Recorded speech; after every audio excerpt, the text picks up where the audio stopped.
The two semi-finalists from Worlds 2017 are duking it out, and what looked to be a one-sided affair in game number 1 has now turned into a series as Team WE fight back in game number 2 and bring us to the match point. Now, I really want to talk about just that because although they were the World semi-finalists last year, these two teams are currently sitting middle of the pack in the LPL. Yeah, they are absolutely struggling as far as the first 4 weeks before the Chinese New Year went. They come back from their 2-week break, and you do have high expectations for these teams towards the playoffs as we get later and later into the split. And right now, for RNG and for Team WE, it's about development and growth back to their highest highs. And we are starting to see shimmers of that throughout all of the best of 3 so far. Xiye in particular is outstanding. WE, they fixed drafts in game number 2, but even game 1 RNG still had moments of brilliance that could be replicated in game 3. And that's the key. The key word there is drafts for me. The fact that it's not just the players that need to grow back to expectations, it's also the new coaching staff behind both teams. You know, Firefox, former coach of RNG, has moved up to a general manager position, which means Hart is now their standing coach. He does have experience spring finals with them. And then you also have the previous CJ Entis coaching staff behind Team WE. And frankly, both teams have done some cardinal sins in their draft, you know, all losing lanes. It's gotten a bit better, but I need to see that consistency because it feels like you give, you know, RNG a good draft, suddenly they just smash and win. You give WE a good draft, suddenly they smash and win. I want to see both teams get good drafts. You know, you think back to someone like IG in the set that just happened, and they drafted a team fighting composition because that was a big part of their weakness, and they cover it up by doing X and Y, you know, drafting what they are weak at and covering that up. Team WE, they are pretty weak at laning phase or playing around the laning phase if they're losing it, so that if they draft winning lanes where they excel, they should be able to do these things. And it's not just the winning lanes for me, it's also the gangplank, the adjustment. So 957 was the biggest Gnar player in the LPL. He suddenly makes a shift, picks up the gangplank. It hasn't been a huge champion for him, despite the fact that it is a huge champion globally. And suddenly the Sion pick loses so much of its steam because it does have that direct counter towards the Gnar. So I like the adaptation finally with 957 reaching out of his comfort champion pool. But now it's Zetai's turn. Okay, do you have anything other than the Sion? And we know that these two teams are really rebuilding, trying to make their way back to the top of the LPL once again. It's going to come down to see if they can draft once more, or once more in game number 3,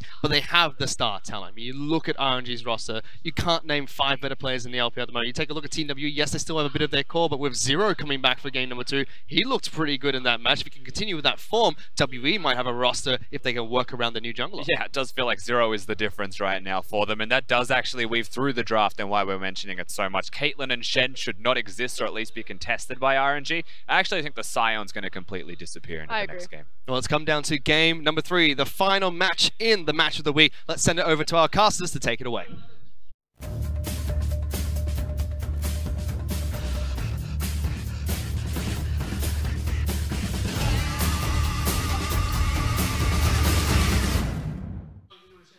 Thank you so much, and Clement, I gotta be completely honest. I'm sweating right now. This is turning into a really hype matchup. You know, both of these teams, again, they're 3 and 4. Coming into this, I think nobody expected them to perform at the level that we're seeing today. The fact that RNG responded to the morale boost of Uzi, that he is coming back at maximum form, that WE bring in a new jungler and return to Zero in the bottom lane, and suddenly that's where they find their momentum. This is a completely unpredictable set of events. Both of them welcoming the returning of old members. It's kind of funny because I always question why don't WE just run Zero every single game. He only comes in for the big ones, the hype moments, and it's so noticeable that you have to put that question in your mind, like, why don't you just start him? Well, I mean, he's starting here in game 3, the important matchup. Uzi versus Mystic. Their head-to-head is 9-9 after their last game. One of these two AD carries will walk away just that little bit ahead of the other today. I really think the key matchup has to be the mid lane for these two guys. If you look at the rankings in 8.2, if you rank the mid laners and then you look at the actual standings, it's pretty much the same. Rookie at the top, and Xiye really performing very well for the Eastern Conference here. And you could see the difference that it made between Game 1 and Game 2. Game 1, it was all about Xiaohu controlling the tempo. Even though Taliyah is countered later, she can push the lane early on. And Game 2, when the counter pick from the Syndra didn't really work out. It was all WE's game. So with that knowledge in hand and what we just heard from our analyst desk, we really have to pay attention to this draft because we now see Caitlyn, Sejuani, and Jarvan banned away from Karsa and Uzi. So WE returning to that red side Caitlyn ban, whereas RNG, on the other hand, still banning that Zoe, still banning that Camille, and still banning that Galio. This is interesting. W, I feel like they're doing a bit of projection right here. They're banning away the compositions that they themselves play very well, but here's the real question. What is WE's second unit? Because so far we've only seen them be very successful on the Caitlyn pick. Nothing else has really worked terribly well for them. So this is going to be a big reveal in terms of strategy. It certainly will. Tahm Kench looks to the answer as Karsa returns to Skarner. The first Skarner in the LPL with our previous game. Now the second game in a row, so immediately doubling those stats as Tahm Kench picked up for 0. Now, WE, their success in the last game was so important based on Mystic having pressure in that bottom lane, based on xiye having pressure in the mid lane. And it looks like they're going to prioritize xiye first. Ryze locked in. A pick that really has no strong counters. We've seen the Cassiopeia being run into it by Guoguo, and sometimes if, you know, Zoe's up, which she isn't, you can do that, but Ryze has always been a very stable, comfortable pick for a lot of these mid laners here, and also the reason Xiaohu has played the most of his champions on that Ryze. Well, looks like Xiaohu returns to his Taliyah here. Perhaps RNG showing that they're going to try taking this trade again, the early game roaming from Taliyah to make things happen early. And though we did see a few early skirmishes in game 2, they were a lot more even than I think RNG wanted them to be. I like this adjustment coming out from the RNG draft. I think the problem they had in the first game was they didn't have any big level 6 ultimates for the Skarner to really build on. The CC was very hard to land. And with Varus, they can create a lot of action in the bot lane. If you look at this draft, that bot lane combo is very, very intimidating. It will force WE off a lot of towers if their mid and jungler are mispositioned. WE going to have to be very conscientious of the movements of Karsa. So as it is, xiye locks in Rek'Sai for magic. You mentioned how powerful that tremor sense is at tracking Skarner when he's just outside of vision. You know you're getting flanked before Skarner even knows that you see him. But now that means that the AD carries and the top lanes are left open for WE, whereas on the other side, we're looking at Zatai and Ming. And there are no winning matchups when you go against Varus. With Caitlyn off the table, that lane will almost always win by itself. RNG only have to focus on the top lane picks, which they are doing right now. If you guys remember Zatai, he's been the #1 Korean solo queue ladder playing top lane before. He was known for his Riven play back in Season 5, so there's a lot of unknowns that could come out of the bag. I really think WE is going to hold on to that counter pick for 957. We'll see what that's going to be. Again, they've banned away the Scion with just a few seconds left on the clock. They're going to ban away Braum from Ming in the bottom lane, so perhaps... Probably the Gnar, I would say. That's the only safe top lane pick we have left on the table. That Shen, still potentially an option. 957 has not been playing any of the Bruiser champions. The Camille has been a very high ban priority for WE, so a bit of a weakness in terms of champion pool. But instead, they do give him the Gnar once more. This should be very comforting for WE. Very big priority for WE to look towards that in the top lane. They've prioritized it in the past. For me. I really do expect him to get to have something in the back. Zatai plays a lot of these Bruiser champions, is known more for the Bruiser side. So if he has a counter here, it's time to show it. Uzi in Game 3 with fans cheering him on from in the crowd, chuckles, smiles, and makes a silly face. He is absolutely unperturbed by the weight of this game. That speaks to the confidence of this guy. The reason that he is so unafraid of his opponents. Vladimir is going to be locked in for Zatai as an answer to 957, so there's that Bruiser you were talking about, as Taric is the follow-up for Ming. Vladimir definitely has some chance to win the matchup straight out, but most of the time Gnar is favored in terms of his early pushing ability. You really have to go later in the game for the Vladimir to kind of show up. And then we have it again. Xayah being picked for Mystic, his second most played champion so far this split, and one that he's really known for, but still not a great matchup into the Varus. You only get a bit of a boost when you hit level 6, when you can kind of jump the ultimate coming out from the Varus, but in terms of just straight laning phase, not really a winning matchup. But take a look at that bottom lane, though. Xayah and Tahm Kench, even if Skarner goes down there, even if Taliyah goes down there, how hard is it to kill these two champions specifically? Untargetability, plus the Devour, plus the fact that they've got flashes on top of that. It is going to be real tough for RNG to make something happen, but I don't expect that to stop them from trying. And I really want to touch on that point because in this scenario, it's really going to take 4 people from RNG to seal the deal in the bot lane. With the Tahm Kench there, it gives you enough time that the rest of the map can rotate towards the bot lane. So if RNG are really going to make this composition work, they have to have good warding or good pressure in the top lane to then shift focus towards the bot. And now with these two head-to-head, once again, 6-7 in overall head-to-heads, 9-9 between Uzi and Mystic alone. This whole match is about to be upset and determined within the next 30 to 60 minutes. Heck, it could be a 20-minute game. Who knows? It definitely could be, and I'm really interested about the top lane matchup. Now, even though 957 has picked the most Gnar out of any top laner in the LPL, I would not say he's the best Gnar. Yeah. So there is a chance for Xiaohu to just straight up win that matchup. The runes here are going to be very interesting. Sometimes we've seen the Gnar go into the area and try to bully out the Vladimir, but other times we have seen kind of a more sustained and just farm it out style coming in with the fleet footwork. We'll see what 957 opts for if he takes something a bit more confident in the likes of this Xiaohu Vladimir, the new lineup for RNG. The return of the crownless king himself, Uzi.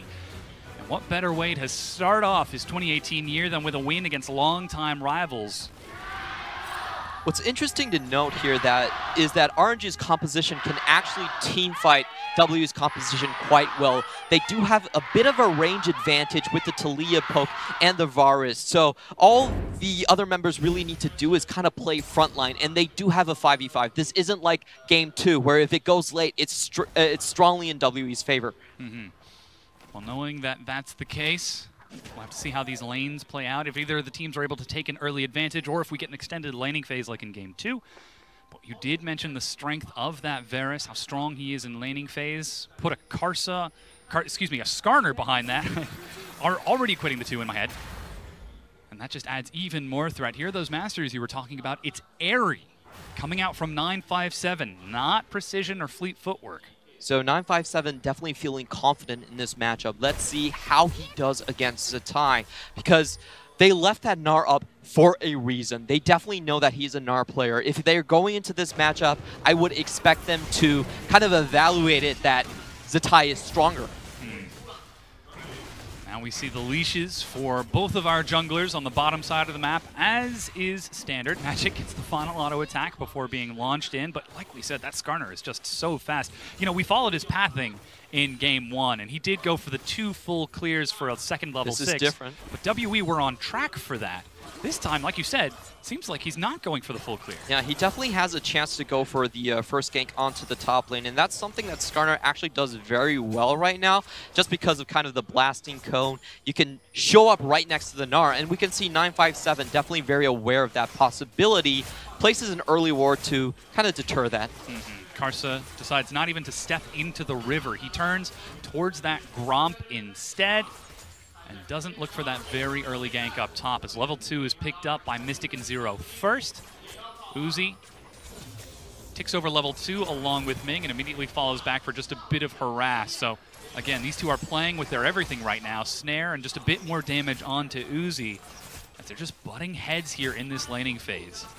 This lane, even though Uzi has taken a bit worse off on the trades, should go in favor of Varus, just because he has that rain advantage. And it's really important to remember, in patch 8.2, we don't have double relics. Look at this. Magic, very early, sneaking down. Doesn't get spotted. He's been Get spotted. Xiaohu with the sickest of sixth senses, spots Magic in the bottom lane. How on earth did he know that was happening? That's Rek'Sai for you. Has a lot of gank paths to go over that, to go over the dragon, to go through their own tri-brush, and that's why this champion has typically been picked on that side of the map.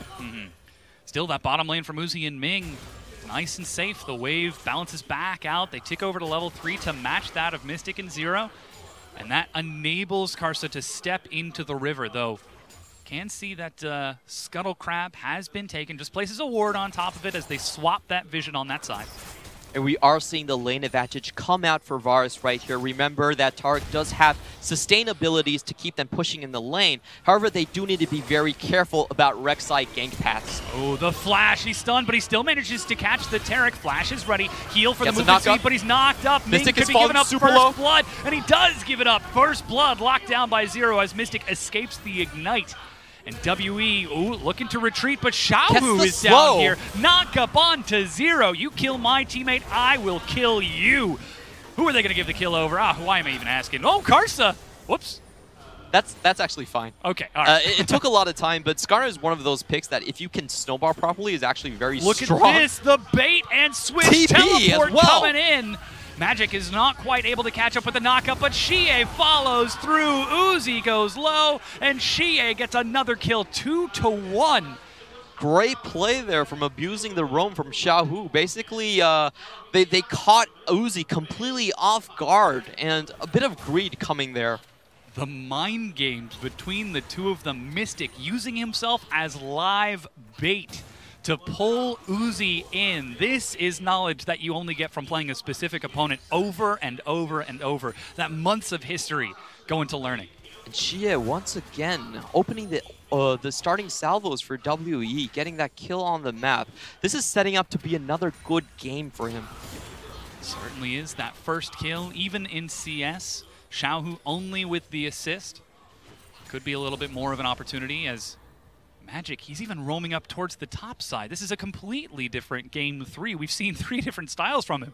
The defensive game 1, the warding and vision totem of game 2, and now ganking bottom twice, clearing out vision top to free up his top side. And it's really about the difference of sides. A lot of champions are like this, where if you play on a specific side, it opens up more ganking paths for you. Especially the Rek'Sai, Rek'Sai for the bot lane is one of the strongest gankers, so you can really see him wove his strategy into the side selection here. Suddenly this champion pick making a lot more sense for the likes of Magic and how it's working with how WE seem to be playing in this series, as quick rune prison allows for a favorable trade as Xiye gets flung right back in. Takes a big chunk of damage. Still, the two of them are butting heads. No lane has any chill this game. This is personal. And if you like LPL, you like these no-chill games. Exactly. That's what I came here for. Magic is here. Flash is still available for Xiaohu, but he just walks it back under the turret. Doesn't even use his heal. Another trade coming in here, but it doesn't look like it's going to be very decisive for either side. I just want to talk about, I really like this duo of Magic and Xiye. Like Raz said about the LSPL, he expects Magic to play around Xiye, play for the 2v2s. And Rek'Sai and Ryze is such a strong combination right here. The Rune Prison into the knockup, putting a lot of pressure on Xiaohu. Already we can see them controlling that bottom side river. They set up a healthy number of wards on that top side of the map to keep themselves safe. And though Karsa, level 6, looking to make something happen bottom with his Predator boots as you predicted, doesn't find it. As Mystic and Zero just back away, and with Xiye and Magic missing, as we noted, there's nothing that RNG could do in that sort of situation. In game 1, I don't think Karsa's Skarner really did that much, but he's really looking for the bot lane in game 2 with that Chains of Corruption. If they can target Zero, it should actually be a fairly easy kill. Zero does not have his flash up. Karsa's still here, just clearing out this vision from WE, giving room for Uzi to farm to his heart's content. You can already see about 10 CS ahead, plus another 3 on the way, so effectively 13. Assuming he perfectly clears out this wave here. And Uzi's really putting salt on the wound, trying to control this wave. They're not going for the early first towers. They're going for the kill pressure onto WE's bot lane. Still clearing out minion after minion. RNG now with the vision control means that WE have got to sit back and play safe, and with the wave pushing in, there's really nothing they can do. Look at that vision bot lane. There's no way to know if Skarner is around these bushes. Their only solace is that ward in the top lane, and if they spot Skarner, yes, they can probably push the wave, but if they don't see him, they're going to continue to play scared and lose a lot of CS. With this, 8.5 minutes in, it's still dead even in gold after the early skirmishes we had. Xiaohu picking up his blue buff, gifted over by Karsa, before returning into that mid lane. Sork boots plus that lost chapter for mana, sustain in lane, and mobility to move around the map. Now, we haven't talked too much about the top lane, which still seems to be going even for 957 and Zatai. Definitely. Again, that Airy trading back against the Vladimir. I think a lot of top laners from LPL really picked up how to play the lane from, quite frankly, from LCK. At the start of this Gnar matchup, we're seeing a lot of Hex Drinkers, but now everyone has kind of defaulted into the Spirit Visage. I'm sorry. Oh, Xiye's getting pulled in. He disrespects it with the stopwatch and escape. Now Magic is right there. Xiaohu follows through. Ooh, and a flash gets him out. Magic is on top of Xiaohu. Karsa doesn't have any more damage. But that's the dive. He follows it up and gets the kill. Magic will trade it over 1 for 1. And such a great escape from Xiye, using that combo of the Zhonya's into the Realm Warp to kind of absolve himself with his prior mistake. But he chases in, the stun is tagged. He manages to get the Rune He has the red buff. And he's trying to chase this out, but Xiye walks it off. Oh, that was very close from Xiye. He does have his Merc Tread, so able to avoid the stun and just walk away from that. But Karsa could have had a very large snowball in that moment. And Skarner, if he gets fed early, he is a champion that can go into the Triforce. Yeah, he certainly can. Still, though, it's the Bombies Cinder start from Karsa, plus another Ruby Crystal. So Xiye looks at his items, looks at those stats, and thinks that he's safe. But like you said, it's still 2 kills on that Skarner.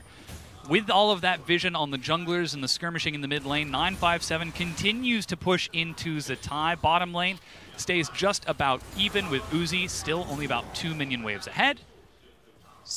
I think Xiye is having a huge game right here. Another snipe onto Xiaohu. Like, these Xiaohu counter picks have not been going well for him. And it's really setting up, like, RNG has not been able to utilize their composition. What they want to do is get the dive onto the bot lane, try to punish Zero when he didn't have his flash. But all of that is just going over them, and they're not able to capitalize. You have to really question what's going to happen for them in the late game when Xiye is this big. He already seems big. He doesn't have a single offensive item to his name, but he's still stepping forward, trying to bully people away, enabling Zero and Magic to control a lot of the map. But Ming is going to catch up with the stun mid-tunnel. Magic ready with the knock-up as Karsa just continues to chase through. Teleport is ready for both top laners. Starting to pull Zero back in. That's the target that you predicted, but he does have his flash back up. Slow's coming in. Xiye from behind. Magic stalls it out. That's a teleport coming in from both of those top laners.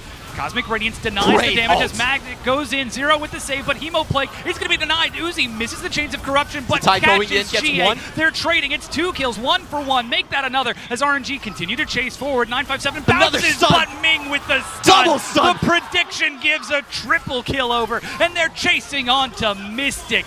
WE get a good stun with a great outplay. Mystic gets another, but that's 4 kills for 2. And that really was a Ming win. That Cosmic Radiance coming down, 957. I think he mistimed his ultimate. If he just waited a little bit, he could have got that damage onto the terrain. So that's double Gnar damage. Oh, but look at this. Mystic is caught out of position. The stun catches up to him. The attempted save from Zero, but another kill for RNG.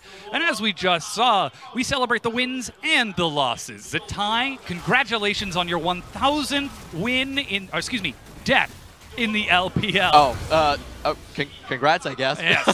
That is a milestone. That is a milestone. But that just speaks to the legacy of these players. But here's that fight again. Yeah, this was very questionable at the start of the fight. It didn't really look like they had enough damage, and with all members coming in at the same time, it could have gone a little bit poorly for RNG. But what's really worthy to note here is the Cosmic Radiance coming in for Ming, getting it on all 3 people, and then 957, when he comes in, I feel like he does this a little bit too fast. He should have waited for the 2.5 seconds to really reside, and then he could get his damage down. So it's basically Zatai coming in with the full damage ult, the 957 doing no damage in return, and then they're able to clean up the kill. A bit of a mistake here, going over aggressive, but hey, that's just RNG. A classic. And yet another kill picked up, though it is now 7-5, a slight 1,400 gold lead for RNG when it's all said and done. Still no turrets, still no dragons, so it is only just kill gold. But look at where those kills went. They almost all went onto Zatai, finished Liandry's Torment, finished Eye of the Watchers. And I wonder if Zatai kind of predicted this, that he would get some early kills with how much aggression was on his own team comp. Now sitting 3-1-0 in the top lane, he is going to be able to push this Gnar away. You know, I was talking about the Gnar matchup a little bit early on. I'll just finish that point. At the start of the split, we did see a lot of Hex Drinkers, but people are, let's just go into this fight. Ooh, Chains of Corruption on to 0. Pops his gray health to try and sprint away. A good snare from Mystic allows him to trade back a bit of damage, but Uzi with the proc Featherstorm, but an auto stopwatch. There's nowhere for you to go, Mystic. He goes low, Can he trade anything and back? He goes down. Good tower aggro there from Uzi. What's important to note in that fight was that they did target out 0. Oh, Karsa sprinting for the dive. Flash Impale plus an auto. Another one. RNG are just rubbing dirt in the noses of WE. So they win the 2v2, and then they follow up with another kill because they understand that, hey, Magic is not on this quadrant of the map. They do, however, might give over the Rift Herald here to WE. That's still first brick being picked up by RNG, the Dragon being traded on the opposite side. Looks like Xiye is on his way to that Rift Herald in order to help out, but just hanging out on the top half of the map. And this is a very relevant break in terms of RNG composition. If you look at what they want to do, they have a lot of run-at-you champions, the Skarner, the Vladimir, so not a bad pickup at all for them. Certainly not. That Cloud Dragon to get them in. Rift Herald secured by WE for the 3rd time this series is Mystic. Heading back bottom lane, but he's got no vision, he's got no turrets, he's got no chance. They're bringing the whole party here. All right. And you have to call them out on this. Frost said this about this on the desk. Mystic really doesn't know when he should walk forward. That's 2 times in a row that this has happened in this game already, and it's just kind of sloppy play from WE. The immediate turnaround. They drop Rift Herald in the mid lane as top is pushed in by 957. Teleport completed from Ming as the Herald looks to finish off the job, but teleport from Xiaohu to try to himself get in. Very close. And the turret so close to falling. Oh, still standing, 25 hit points. RNG are not playing a nice game. This is an emotional match. This is a personal game between the two of them, and it looks like RNG are thriving off of this, I dare say, rage against WE. You cannot play sloppy against a team like RNG. If they get any leads in terms of like individual item buys and stats, they will steamroll you. They love to fight, love to get those skirmishes. And what WE has given them are a lot of opportunities that shouldn't be there in the first place. We've always talked about WE. Oh, and one more. Talking about the slow and cerebral team, that their macro is so clean and intelligent. But what does macro really do cute against raw emotional fire? Abyssal Voyage, diving bottom. Zatai is snared, plus the Ignite. He drops down into the Tides of Blood, plus Hemoplague. Heals himself up even more, but Magic just tanking so happily allows WE to get back onto the board. Still, 2 turrets are being traded, and there is a ping to defend the Tier 2 top. I do think that RNG need to push straight toward the second to make it worth it. It was kind of a cutesy play to cut off WE members from the mid lane and prevent them from going topwards to defend. But very good answer from 0 there. Even catches out a kill. This is kind of the messy macro play we talk about from RNG. Like sometimes they overplay their hand and try to do too many things on the map at the same time. Defense of the bottom lane tower while pushing top lane at the same time. What really should have happened was Vladimir should have just conceded that bot lane tower, and they still could have gone the second one. Tier 2 taken by RNG makes it a 2-for-1 turret trade, 3 turrets to 2, and about a 3,000 gold advantage for RNG as they start to become larger and larger. Not to mention the fact that the next dragon is a mountain, and Baron is up just a few minutes as well. So things don't seem to show any sign of slowing down in this matchup. And what's really interesting here is how RNG is really holding the wave bot lane. They understand that they can kind of defend the area just 4v5 into the Baron River. So they're giving a lot of time for Zhtai to scale up in terms of CS, or at least catch back up in terms of CS in this scenario. Only down about 8 so far, so he does have a pretty healthy window of opportunity as Xiye heads bottom. 1-3-1 now engaged by both teams with teleports on both of those solo lanes. That does mean that Karsa, roaming around that top half of the map, could be quite the threat, and you can see 957 pulling back just in case anything were to break out. And still, taking a look at the vision of the map, look at how chaotic these wards are. Everyone knows that one slip-up, one hole in the wards is going to be Karsa slipping through, or the Abyssal Voyage from Zero catching someone from behind. But W do have an advantage in terms of map control because they still have their mid lane tower up. What this means is that if they try to overload one of the side lanes, they can still come back to the mid lane and expect the minion wave to be middle. So this gives them a lot of opportunities to kind of, if they are able to think 2 steps ahead, they can do 2 rotations and kind of leave RNG trapped on one side of the map. You're exactly right, Clement. That's a lot like in game number 1, where in order to break the turrets, RNG simply just had to dive. They had the composition to step into WE's face and break the whole base apart. This time around, it's a little bit more difficult, though that being said, their siege is very strong, but the wave clear from a Ryze, Xayah, Gnar makes it so tough. And again, looking for a pick, almost finding Zero, but by the skin of his teeth, he's able to escape. Zero's probably the only member that they can really kind of insta-kill. If you look at all the rest of WE's members, like Gnar is not very easy, he's tanky, the Ryze has kind of, I think Zania's completed already. So Zero is really the one that they want to kind of target out. And that does give RNG the mid lane tower. You're exactly right. They look for Zero, they force the flash. Immediately, Xiaohu drops a wall to separate WE, knowing there's no one to protect Mystic, and they get the turret. They are in a few seconds able to identify their window of opportunity and capitalize on it. This is the decisiveness that we laud RNG so much for. Ooh, Xiye waiting for the solo here. Is Xiaohu gonna face check? Knows better. Decides not to step forward. She is still there, still thinking about it, waiting for the vision entirely before finally backing away. But now teleports are available on both of our side lanes on both teams. And it's really important to note what RNG is doing with the bot lane minion wave. They're not pushing past River. What they really want to do is have one of WE's members split pushing in this lane so they can have a chance for a 5v4 overload into the top lane. So you can see them being very, very careful. The River is all as far as they've gone so far in the past 5 minutes. Still playing it. Whenever they do invade, it's never just one. It's Karsa and Ming. Uzi pushing in the mid lane, even Zhtai pushing up top allows him to step into Tribush and get a ward of his own. Slowly but surely, this ward line is stepping forward, but Xiye, he's found the 1v1 he was looking for earlier. He's on the wrong side of the map. But look at how RNG are responding, racing down there. He's got the Zhonya's Hourglass, though. He's going to try to play with the vision. You always have to remember that and how that really changes dynamics. Look what at the W is here. doing, though, is going for Baron. I don't think they have the damage to get it there, so they're just pretty much setting up vision. Yeah, just trading it back and forth. My heart stopped for a moment there when I saw 3 members of WE collapsing toward the Baron Xiye with teleport bottom.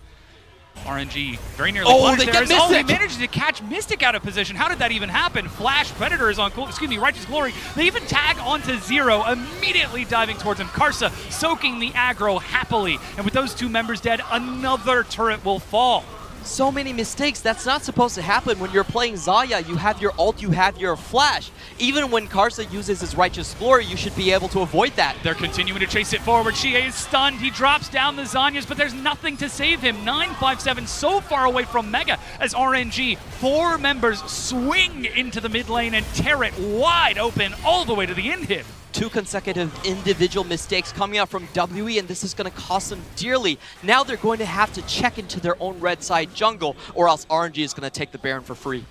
Already stepping forward. You can see some defensive wards from WE on this side, but it's only a matter of time before those get cleared out. Here's the pick. What is Mystic doing? Flash engage. You can see he's even leaping into the sky preemptively, but caught mid-animation. Really, Mystic needs to play with more respect towards the RNG players. He can't get caught out 3 times in a game and expect their game plan to still work smoothly. Now the entire game is really in RNG's hands because they can go into that, after cracking open the entire mid lane, they can go into either side of the jungle and set up so much vision. It's going to be for WE to face check. That is significantly more dangerous than it was just a few minutes ago. Xiye still holding on to that 1-3-1, keeping that Ryze on the top side of the map for the Realm Warp to get people into the Baron pit, but already red buff being picked up. Taliyah with teleport, looking to head mid and bottom. This very well could be the opportunity. It's 3 items finished on Xiaohu, on Uzi. Even 3 items on Zatai, nearly a 4th as he's getting closer towards his Void Staff. The clock is ticking, the sand is running, and WE are running out of time. And look at the position that Taliyah has. So she can very easily walk up and use her wall to get there before Gnar is even in sight. So this is putting a lot of pressure on W to secure their own red side jungle. And none of this should have even happened. They should have been able to wave clear and just kind of keep the fights at river, where RNG would have to overextend into chokes to meet them. This is where we look to the communication of the new jungler Magic. He's going to be so important in contesting this vision. Sees Karsa step in, places down a ward, even a zombie ward, to make sure he can maintain as much vision as possible. And the moment they step in for the red buff, Xiye has to step away from the minions in the top lane, just fighting ward after ward, but RNG are ruthless in clearing out this side of vision.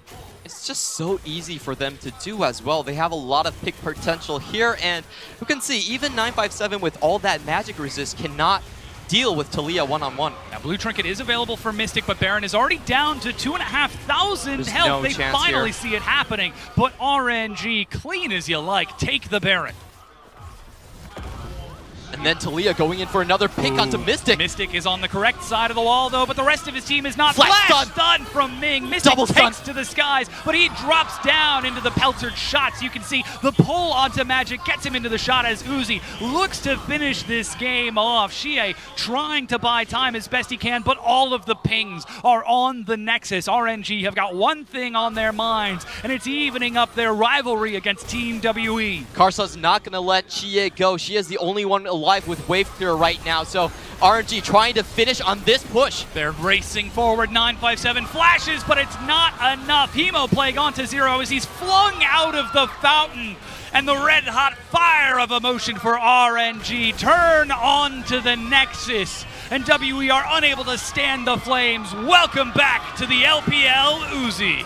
Very good game coming out for RNG. I like the adaptations they did in the draft, securing themselves the Varus early on and having the confidence to kind of give 957 his most used champion in the Gnar. Everything works out for them, and we can see that Uzi is the focus of this team. With him back on the roster, they have better compositions, they have better direction to go into that bot lane. On WE's side, however, we have to say that this was an okay draft for them, but it really came down to individual mistakes. Mystic being caught out 3 times in a row, giving up mid lane inhibitor, and then the Baron. It really shouldn't have come to that for WE, so a bit of a disappointing game for them. It certainly was, but with that RNG, the nearly superstar lineup take a bow collectively for the first time, these 5 members. Look at those smiles coming out from Ming. You know, he's called the Queen of Uzi. Uzi's queen, basically, by the Chinese community, and his favorite ADC is finally back, the Crownless King. It's really easy to forget that Uzi is only 20 years old.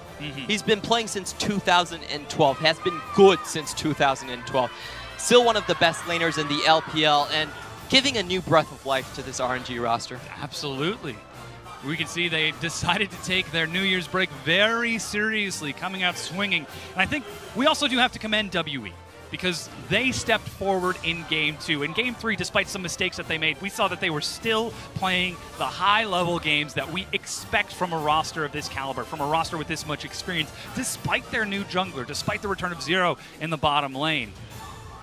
we really do have to question. Maybe they put the wrong person in the hyperbolic chamber. Maybe Mystic should have been the one going inside, because there's a lot of unforced errors for them. However, I am happy that they were able to fix their draft phase. That was such a relief. And Uzi with the smiling face turnaround. We haven't seen that outside of the teasers we have. Well, just giving the fans something extra on the way back home. 16,400 damage, a 12,000 gold lead.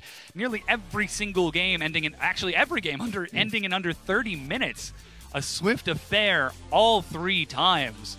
And really, Karsa being the first one in the LPL to pick up the Skarner pick, I'm wondering if other teams are going to follow. Because if we talk about the LPL, what we love is fights and skirmishes. And this pick really really enables your team to do that quite often. Yeah, Karsa with no hesitation. He sees Mystic, he flashes on Mystic, he pulls Mystic in, and pulls open the game. That's the aggression that RNG are so known for. That's why people were getting hyped for Karsa joining this roster. And this is the chance where we finally get to see it. Not in weeks 1 through 3, but in week 4 with the return of Uzi and in their match against WE. Cohesion and focus coming for RNG. This is a team with a lot of potential. Let's see where they can take it. Yeah, we're certainly looking forward to it. Now it's up to our analysts to break down that series. Let's hear it from them. The desk is yours.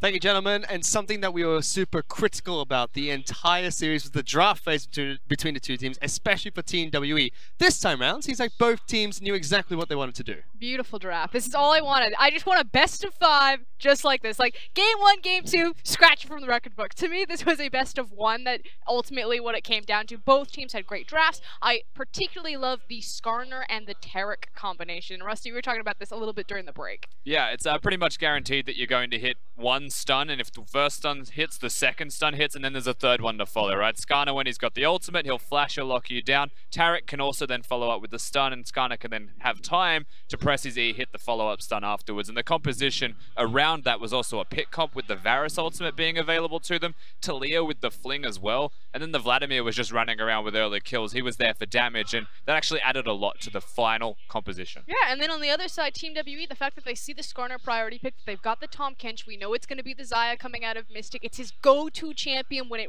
really counts. And so you have a lot of those tools that, okay, we see the Skarner, we know that it's going to be a hard CC lockdown, we do have the tools to answer it. So we saw a very even draft between Team WE as well as RNG, and they executed pretty well during the early game, and it came to a team fight around blue buff, where we saw both teams play it very well, but ultimately it was RNG that got the upper hand. And just the fact that Team WE, like, this looks bad for them initially. Zero gets caught out, but with the Rek'Sai ultimate, with the Tahm Kench, with the stopwatch, and with the chain CC into 957 coming in from his TP, Team WE almost managed to turn this fight. It's simply the flanking Vladimir that really turns things sideways. Yeah, tragically for 957, half a second early with the flash ultimate as well during the duration of the Taric ultimate. Things like that did start to mean the most in the end, and WE, they trade as an end result, but they trade poorly because RNG started it off. They got the pick at the start. And then, of course, the big factor is the fact that now you've got 3 kills on Vladimir and you've got 2 kills on Xayah. Well, unfortunately, Skarner grabs Xayah. She's just going to pop like a balloon. The Vladimir is going to mean so much more there when you invest gold into him. Ming played that team fight fantastic as well. Perfect timing with the ultimate on Taric. Flash forward to get the final stun, which made it a 4-for-2 trade, eventually going in RNG's favor. And after that team fight, RNG just stole the show. We saw Karsa moving forward on the Skarner time and time again, setting up picks. Running up mid. Team fight after team fight that RNG just took away. A successful running it up mid, you would say as well, of course. Being able to, once again, we mentioned what the composition can do, but when it's ahead, it's easier to execute that comp. And yes, there was no QSS on the other team against a Skarner or a Varus or all of the pick. No one wanted to build a Quicksilver Sash. I hear it's very good against them, but they opted into a pickaxe instead. Well, without being able to remove that Skarner ultimate, he was able to pick up MVP for game number 3. He went over to Karsa, jungler for RNG. And so, welcome Karsa to the LPL. You had a bad Skarner game. Welcome Karsa to the LPL. You now had a good Skarner game. It fortunately worked out for him in the end. 4-0-8, nothing to sneeze at. He was a signature and core part of this composition. It was a very cool comp to watch. He actually looked fantastic in the third game, and I didn't know if he was going to pick up the Skarner again. Hesitant to see him lock that one in the third draft phase, but with the way that he turned it around, credit to him, very much a deserving MVP and a major proponent to their success. You had to change up that skin, you know, get rid of the bad mojo. And bringing it back to what we were talking about to kick off the very start of the day was the fact that Team WE didn't look great coming to this match. They had a few replacements coming in. Game 1 was atrocious from them. RNG wiped the floor of Team WE. RNG in game number 2 made many mistakes themselves. In game 3, they both looked better. It kind of shows why they're at the middle of the pack at the moment, why they're 3 and 5 as well as 4 and 3 right now. Yeah, neither team actually looked great coming into this set, really. Neither team showed their best performances in all 3 games either. We saw the best from RNG in game 1, the best from WE in game 2, and those are the things that you look towards replicating in future sets as well. And I think game 3 is a great example of what can go well for RNG specifically when their mentality looks fantastic. They lost the second game and they went away giggling backstage like little... It was wonderful. Like, that mentality needs to be replicated constantly. Yeah, definitely had the morale there. I also want to give a shout out to Zero. I feel like this guy like gets the call once a month and he answers. He's like, unless it's FLICKR, I'm not showing up. And they're like, no, it's Uzi, it's Uzi. He's like, okay, that's fine. And then he just decides to like pull it out. And this guy is such a beast. Zero is so good at League of Legends. I wish he would start every single game. But he doesn't do it. Yeah, he played 2 matches for Team WE today. We'll have to see if he plays any more throughout the rest of the LPL. However, right now we have Clement standing by with the top laner from RNG, Zatai, to talk about an interview. Hello everyone, and thank you for joining the Game of the Week for us. With me right now is a victorious Zatai. Zatai, 你可以跟大家打声招呼吗？ Hello， 大家好，我是 RNG 的上单姿态。 So my first question for you, Zatai, is that RNG really looked a lot happier today in the arena. There was all smiles and laughs, and you did perform very, very well. Can you tell us a little bit about your improvements through the Chinese New Year break, and what things specifically did you try to focus on? 姿态就首先恭喜你们今天的一个胜利。那你们今天看起来其实士气非常的高昂，然后也非常非常的开心，跟以往真的很不一样。那么的表现也是非常的亮眼。我想问一下，就是 RNG 这个队伍的话，在这个年节当中的话，你们有做哪一些特别的准备，或者是针对哪一些地方去改进吗？因为在年前 AD 选手上面都是 Y4 和奇迹嘛，然后在他们的大赛经验上面还是有一些不足的，然后就需要其他的队员呢去分一些精力给他们，告诉他们该怎么做这样的。但是现在小狗回来了以后呢，因为他很清楚比赛该怎么打。 所以我们其他队员也就会相对的去集中到自己的位置上，然后去努力的想自己该怎么样做就 OK 了。对。 So Zatai's answer is that previously, before the Chinese New Year break, we were playing with rather newer members in Y4 and Able. So a lot of times they didn't really know what to do inside of the game, so other veteran members had to share their concentration to give them experience in-game. But with Uzi back in the lineup, we can all just focus on our own roles and come out better for it. So the second question I want to ask you, Zatai, is that you just gave 957 his most played champion, Gnar, and you took Vladimir into it. Can you shine some light on us about the matchup and where you can really get advantages here? 那姿态，我想问的第二个问题就是，刚刚在这个系列赛当中的话，其实你是放了957的这个纳尔给他，然后自己选了吸血鬼。你可以跟我们讲一下，在这个对战的时候，你有哪一些时机或机会可以取得优势吗？其实。 在吸血鬼打纳尔这个对局的时候，吸血鬼是没有什么优势的，反而是纳尔优势。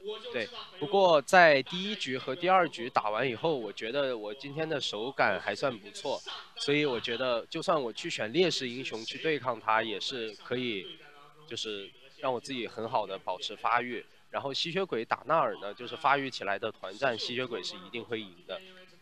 Okay, so Zatai's answer is that in terms of the laning phase, there is actually no advantage to Vladimir against the Gnar, but I was feeling pretty good today, so I got the hot hand, so I was willing to take a losing matchup into 957.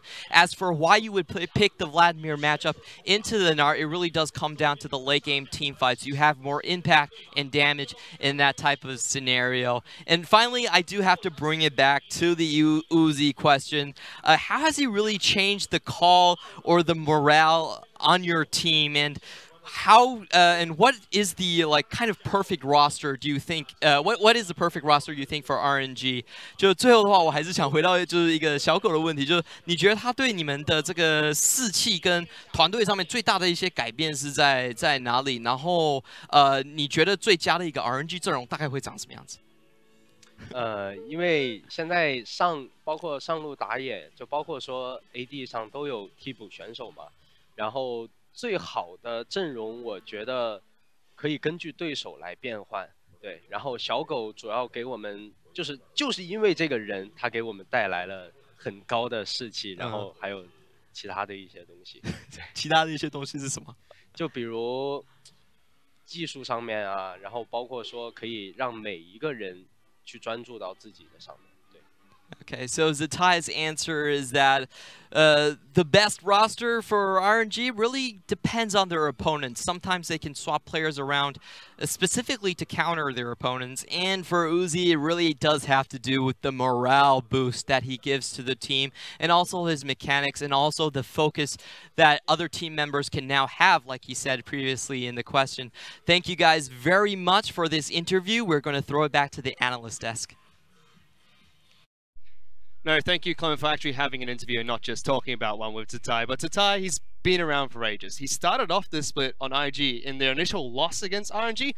Now he's found his way on RNG, but he's been around for so long in the LPL. He's been around as long as Uzi. Tatai is one of the core members. Like, you look at that roster and the legacies that you have between Uzi and Karsa and Tatai are unreal. This guy started on Invictus Gaming, was a mid laner, was eventually replaced by Rookie, earned his spot back as a top laner after also being replaced, then gets kicked from the team, leaves Invictus Gaming, goes to Snake, back to mid lane, then to top lane, now on RNG. And that's the thing, like, Tatai had this reputation of being a bit of a partier, you know, he didn't really care, he was never going to try or achieve his best, and when he saw EDG win MSI in 2015, he decided, okay, the LPL can actually do it, and I'm going to try, and I'm going to reach for my potential. And since then, he has never stopped trying, moving from team to team, constantly fighting back for that starting position, and being a star that he was always supposed to be. Proven that he has a place for himself at the top if he really puts himself to it. And he's found his way onto the top of RNG starting roster at the moment with Karsa as well as Uzi started there. He mentioned very heavily how Uzi impacts the morale of the team. And it showed. You guys already talked about it. After game number 2, when they lost, they were all smiles, even though they just had a shellacking of a game number 1. And they lose game number 2. Very happy to go into game number 3 nice and happy. Yeah, of course, mentioned in the interview as well by Xayah, the morale seems to be a very big deal for them. And credit to RNG for recognizing that. And whether they rushed Uzi back or not, Chinese New Year ends, they put Uzi in, and suddenly RNG look like a happier team, and they can get the victories for it. Yeah, with that RNG able to pick up the 2-1 victory over long-time rivals Team WE. We can take a look at the standings of the LPL at the moment. Earlier today, we saw IG continued their dominance in the Eastern Conference, taking down Snake, moving up to 8-1, whereas RNG were able to pick up a victory over WE. But they're still not out of the woodwork just yet. Still sitting 4-4, haven't qualified themselves for playoffs, and it's still crunch time for RNG. So while this is a strong start with the return of Uzi taking down Team WE, it's still a full cross-conference ahead of them. Yeah, we're getting ourselves towards the halfway point of the LPL spring split, and they are in 5th place, and they need to climb as high as they possibly can before playoffs so that the run is easier for themselves. Of course, the gauntlet is a nightmare. If you're ever finishing in last place, you have to run the entire way through. But they want to finish up there, and now they're taking on IG, who are already at the top. Well, cross-conference is the best place to do so. We can pick up points that doesn't affect your individual standings in the groups itself. And we're going to continue with cross-conference heading into week 5 of the LPL. Today was the last day of week 4, and tomorrow, week 5 begins. First up, we have Rogue Warriors taking on Bilibili Gaming, followed by EDG taking on Suning Gaming. And this will be the first time that we've seen EDG since Chinese New Year. It felt like we went through the entire weekend. They won't play until Monday across from Suning, and it's kind of like we now see what RNG and Team WE look like. Well, what does the other big heavy hitter of the top 3 elites look like? Yeah, and you give an extra 3 weeks to Rogue Warriors, who didn't exist as well. The first time we get to see them up against Bilibili, who got a 2-0 in their last set respectively. So a lot to be seen, a lot to be proven for each respective team there. Especially when we be talking so much about Snake, so much about Invictus Gaming and the 2 heavy hitters in that last match of RNG as well as Team WE. We've not been talking about EDG. They're 5-1. They've only dropped a single game as well. They could potentially match IG's record at the moment. Just skating underneath the radar. Perhaps, but they haven't looked the cleanest they have looked either, so they've still got a bit of climbing to do. Well, they'd have to play against Invictus Gaming sooner or later during the cross-conference, and who knows when that will be sooner later on that cross-conference. For now, though, we're going to... I can't actually say words today. This is disgusting. We are going to go. Fish. Yes, I meant to toss this one out. We'll see you guys tomorrow with more LPL action. Week 5 starts then.